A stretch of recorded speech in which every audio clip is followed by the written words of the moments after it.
سے کچھ سنا تھا کہ فرشتے کیا کیا اعمال کرتے ہیں، اور ہمیں بھی حکم ہے کہ انسان بھی کوشش کرے کہ فرشتوں جیسے اعمال کرے۔ مشہور عاشق رسول ہیں حضرت اویس قرنی رحمۃ اللہ علیہ، ان کا معمول تھا آپ رات کو عشاء کی نماز سے فارغ ہوئے فرماتے کہ آج قیام کی رات ہے، پھر ساری رات قیام کرتے رہتے، قیام میں گزار دیتے۔ اگلی رات کہتے آج رکوع کی رات ہے، ساری رات رکوع میں گزار دیتے۔ تیسری رات فرماتے آج سجدے کی رات ہے، ساری رات سجدے میں گزار دیتے۔ تو فرشتوں کا جو ہم نے وصف سنا تھا کہ مختلف عبادات میں ہے، ایک پیارا وصف ہے کہ یہ فرشتے چاشت کی نماز پڑھتے ہیں۔ تو ہم بھی جو ابھی اشراق چاشت پڑھیں گے، ہمارے ذہن میں یہ بھی ہو کہ یہ میں فرشتوں والی عبادت کر رہا ہوں، یہ کام فرشتے بھی کرتے ہیں جو ہم کر رہے ہیں۔ چنانچہ حضرت عبداللہ بن زید رضی اللہ عنہ سے روایت ہے، رسول اکرم صلی اللہ علیہ وسلم نے فرمایا میں نے اللہ کی بارگاہ میں سوال کیا کہ میری امت پر چاشت کی نماز فرض کر دی جائے۔ اللہ پاک نے فرمایا اے محبوب یہ فرشتوں کی نماز ہے، بس آپ کی امت میں سے جو چاہے یہ نماز پڑھے، جو چاہے نہ پڑھے۔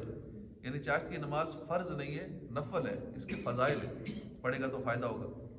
اللہ پاک ہمیں بھی فرشتوں والی نماز یعنی چاشت کی نماز، جو ہم اشراق پہلے 2 رکعت پڑھتے ہیں پھر چاشت پڑھتے ہیں، تو یہ چاشت کی نماز اللہ ہمیں استقامت کے ساتھ پڑھنے کی توفیق عطا فرمائے۔ سرور کائنات صلی اللہ علیہ وسلم نے نماز اشراق کی فضیلت بیان کرتے ہوئے فرمایا جو نماز فجر با جماعت ادا کر کے ذکر اللہ کرتا رہے یہاں تک کہ سورج بلند ہو جائے، پھر 2 رکعتیں پڑھے تو اسے حج عمرے کا ثواب ملے گا۔ ابو داؤد شریف کی روایت میں ہے جو شخص نماز فجر سے فارغ ہونے کے بعد اپنے مصلی پر جہاں نماز پڑھی بیٹھا رہے حتیٰ کہ اشراق کے نفل پڑھ لے، صرف بلائی کی بات ہی کہے، اس کے گناہ بخش دیے جائیں گے اگرچہ سمندر کے جہاز سے بھی زیادہ ہو۔ ترمذی شریف کی حدیث پاک ہے جس نے چاشت کی 12 رکعتیں پڑھی اللہ پاک اس کے لیے جنت میں سونے کا محل بنائے گا۔ فرشتوں کا ایک اور پیارا وصف یہ بھی ہے کہ فرشتے بندوں کو نماز کے لیے جگاتے بھی ہیں۔ معجم اوسط میں ہے، حضرت عبداللہ بن مسعود سے روایت ہے، رسول خدا صلی اللہ علیہ وسلم نے فرمایا جب آدمی رات کو نماز کے لیے اٹھنے کے ارادے سے سوتا ہے کہ میں نماز پڑھوں گا، یا یہ ارادہ کر لیتا ہے رات کو ہی میں تہجد پڑھوں گا، اب فرشتے تہجد میں اٹھا دیتے ہیں۔ یہ ارادہ کرتا ہے میں صبح فجر کے لیے اٹھوں گا، تو پھر تہجد کے لیے نہیں اٹھتا، فجر کے لیے ہی فرشتے اسے اٹھا دیتے ہیں۔ تو ہم نیت کر لیے کریں گے انشاءاللہ صبح تہجد پڑھیں گے تو انشاءاللہ فرشتے تہجد کے لیے اٹھا دیں گے۔ تو فرشتے تہجد کے لیے اٹھاتے ہیں۔ جب آدمی رات کو نماز کے لیے اٹھنے کے ارادے سے نیت کر کے یہ سوتا ہے تو اس کے اٹھنے کے وقت فرشتہ آ کر کہتا ہے اٹھ، صبح ہو گئی، نماز پڑھ اور اللہ کا ذکر کر۔ دوسری طرف شیطان کہتا ہے ابھی رات ہے، بہت ٹائم ہے، ٹھہر جا، سویا رہے۔ اگر بندہ فرشتے کی بات مانے، اٹھ کر نماز پڑھے تو وہ چاق و چوبند ہو جاتا ہے، بندہ ایکٹیو ہو جاتا ہے۔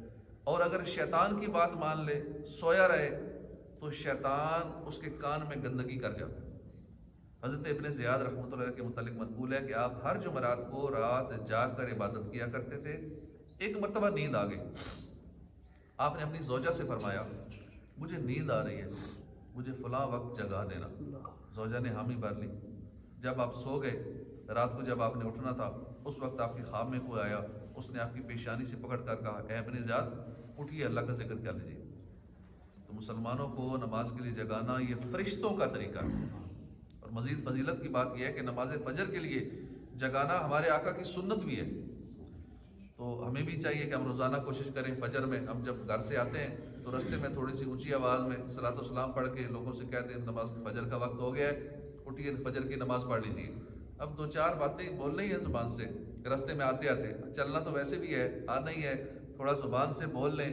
اب چاہے اگلے تک آواز پہنچے نہ پہنچے، ہمارا کام بولنا تھوڑا اونچا کر کے، سنت پہ عمل ہو جائے گا۔ چاہے اگلا جاگے نہ جاگے، سنے نہ سنے، جو مرضی محسوس کرے کرتا رہے، بھائی کون بول رہا ہے؟ بھائی ہم اللہ اور رسول کی فرما برداری میں بول رہے ہیں، نیکی کمانے کے لیے بول رہے ہیں، نیکی کی دعوت دینا اس کا ثواب ملتا ہے تو ہم نیکی کی دعوت دے رہے ہیں۔ رستے میں آتے آتے صلاۃ السلام پڑھ لیں اونچی آواز میں، الصلاۃ والسلام علیک یا رسول اللہ، نماز فجر کا وقت ہو گیا ہے، جلدی اٹھیے نماز پڑھ لیجیے، اللہ آپ کو بار بار حج نصیب کرے، بار بار میٹھا مدینہ دکھائے۔ اب اس کا یہ فائدہ ہوگا کہ اگر کسی نے یہ سن لی دعا، اس کا دل خوش ہو جائے گا، فجر میں اٹھا بھی رہا ہے، ہمیں دعا بھی دے رہا ہے۔ اور مزید فائدہ یہ ہوگا کہ جو کسی کو دعا دیتا ہے، صبح ویسے ہی قبولیت کی گھڑی ہوتی ہے، آپ کسی کو دعا دیں گے اللہ ان کو حج نصیب فرمائے، مدینہ دکھائے، تو سب سے پہلے اپنے حق میں قبول ہوتی ہے، بندہ خود حج عمرہ کر لیتا ہے اس کی برکت سے۔ کئیوں کو یہ سعادت ملی ہے جو فجر میں جگاتے ہیں، صدائے مدینہ لگاتے ہیں، اللہ پاک نے ان کو حج عمرے کی سعادت عطا فرما دی ہے۔ تو ہم بھی کوشش کیا کریں، گھر سے چلتے چلتے تھوڑی سی شروع میں محسوس ہوگی، شیطان کہے گا یہ کیا، لوگ کیا کہیں گے، شرم آئے گی، جھجک ہوگی، نیک کام ایسا ہوتا ہے۔ ہاں گناہوں کے کاموں میں نہیں ہوتی جھجک، وہ کھل کے ہوتے ہیں، لیکن نیک کام جب بھی ہم کریں گے شیطان جھجک دلائے گا، لوگ کیا کہیں گے، پتہ اٹھیں گے نہیں اٹھیں گے، کوئی مائنڈ نہ کر جائے، کوئی ایسا نہ ہو جائے، کچھ بھی نہیں ہوتا، ثواب ملتا ہے۔ سن لے تو خوش ہوتا ہے کہ یار یہ جگا رہا ہے فجر کے لیے تو ہمیں اٹھنا چاہیے، خود اگلے کو شرمندگی ہوتی ہے اپنے اوپر کہ ہم سو رہے ہیں اور یہ کتنے خوش نصیب ہیں نماز پڑھنے جا رہے ہیں۔ کوشش کریں، فرشتوں کا طریقہ ہے فجر میں جگانا، اور حضور کی سنت بھی ہے فجر میں جگانا۔ فرشتے نیکی کی دعوت بھی دیتے ہیں۔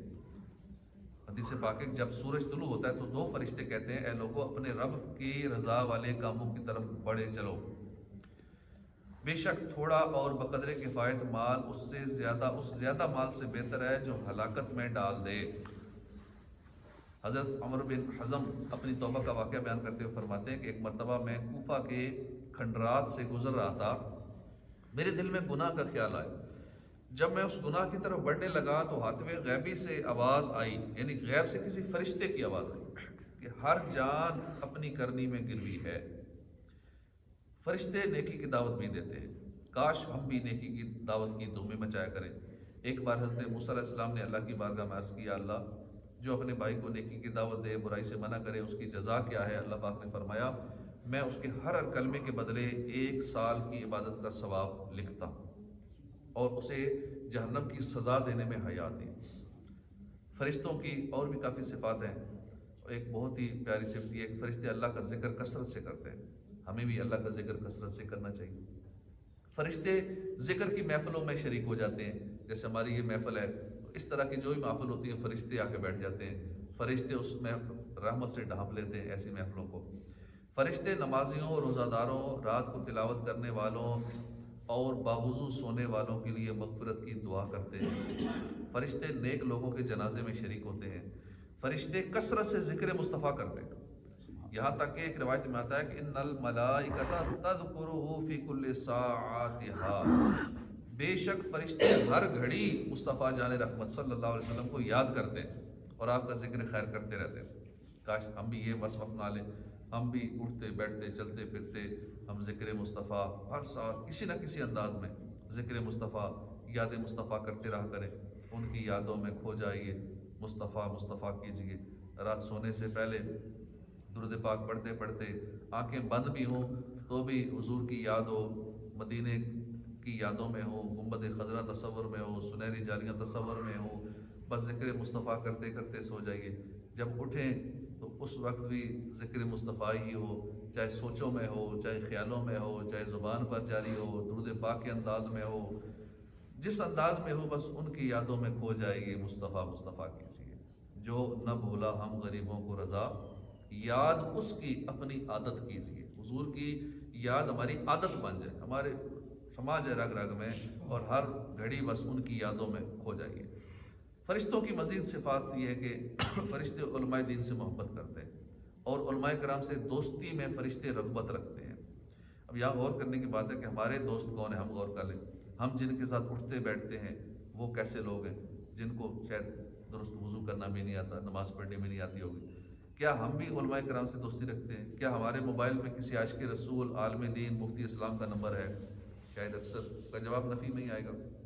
فرشتے علماء کرام سے دوستی رکھتے ہیں، ہمیں بھی چاہیے کہ ہم علماء سے دوستی رکھیں اور عاشقان رسول جو علماء کرام ہیں ان سے تعلقات بڑھائیں، ان سے دوستی کریں گے تو انشاءاللہ دنیا بھی بہتر ہوگی، علم دین بھی سیکھنے کو ملتا رہے گا، گناہوں سے بچنے کا سامان بھی ہوگا، اور اللہ نے چاہا تو قیامت والے دن بیڑا بھی پار ہو جائے گا۔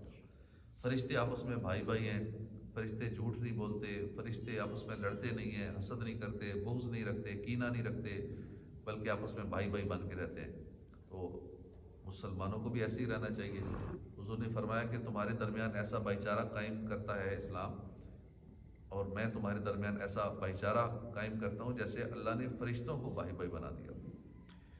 تو ہم تو سگے بھائی سے بھی ناراض ہوتے ہیں، رشتہ دار آپس میں ناراض ہوتے ہیں، قریبی ریلیٹیو خون کے رشتے آپس میں ایک دوسرے سے ناراضگیاں دشمنیاں ساری زندگی چل رہی ہوتی ہیں. تو کوشش کریں کسی سے بھی ناراضگی نہ ہو، سب کو راضی ہی رکھیں، اپنی طرف سے یہی کوشش ہو. تو یہ فرشتوں والے اعمال ہیں. اللہ پاک ہمیں فرشتوں جیسے اعمال کرنے کی توفیق عطا فرمائے. آمین بجاہ النبی الامین صلی اللہ علیہ وآلہ وسلم.